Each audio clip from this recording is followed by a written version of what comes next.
এক সাহাবী আল্লাহ রাসূল সাল্লাল্লাহু আলাইহি ওয়াসাল্লামকে প্রশ্ন করে, হে আল্লাহর রাসূল, আমাদের ঈমান যে আছে আমরা বুঝব কিভাবে?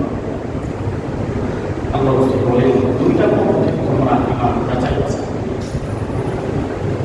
আল্লাহ রাসূল বলেন, প্রথমত তোমার ভিতরে যদি সাধনা পরিমাণ ভালো কাজ করো আর এই ভালো কাজের কাজটাকে তোমার ভিতরে শান্তি বজায় করে, তুমি একটু দান করছো, এই দানটা যদি তোমার ভিতরে শান্তি এনে দেয়, হৃদয় অশান্তি পায়, তাহলে তুমি বুঝবা তোমার ঈমান আছে। তুমি একটা মানুষকে উপকার করতে তোমার ভিতরে শান্তি লাগে, তোমার ভিতরে ঈমান আছে। তুমি মসজিদে আসতে তোমার ভালো লাগে, তোমার ভিতরে ঈমান আছে। তুমি কোরআন পড়তে তোমার ভালো লাগে, তোমার ভিতরে ঈমান আছে। তুমি সব পথে চললে তোমার ভালো লাগে, তোমার ভিতরে ঈমান আছে। তবে যদি তুমি মনে করো আমি গানের অনুষ্ঠানে গেলে আমার ভালো লাগে, একটু শান্তি পাই, তাহলে তুমি যদি তোমার কাছে একজন টাকা চাই যে দিনের জন্য এত টাকা দেব, তোমার কাছে আছে, তুমি টাকা দাও, তুমি ওই টাকা না দিয়ে তুমি গানের অনুষ্ঠানে 200 টাকা বাড়াই দিচ্ছ, তোমার ভিতরে ঈমান কমতি আছে। অর্থাৎ আল্লাহ রাসূল বলেন, তোমার ভিতরে ঈমান যাচাই বাছাই করার জন্য একটা পথ, যে পথটা অবলম্বন করলে তুমি নিজেই নিজেকে প্রশ্ন করতে পারো যে আমার ভিতরে ঈমান কতটুকু আছে। ভালো কাজ যারা তোমার ভালো কাজ করলে যদি তোমার ভিতরে শান্তি পয়দা হয়, শান্তির অনুভব হয়, তাহলে তুমি বুঝবা তোমার ভিতরে ঈমান আছে।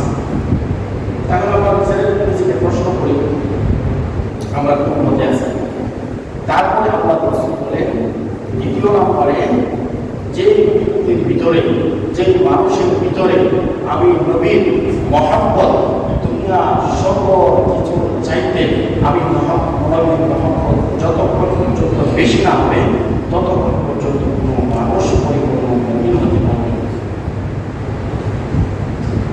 হযরত ওমর রাদিয়াল্লাহু তাআলা আনহু প্রশ্ন করে, আল্লাহ রাসূল, আমি আপনাকে তো দুনিয়া সকল কিছু চাইতে আমি আপনাকে মহব্বত করি।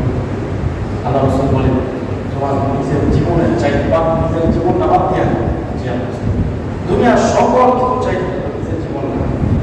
আল্লাহ রাসূল বলেন, তুমি মুমিন হতে পারো না।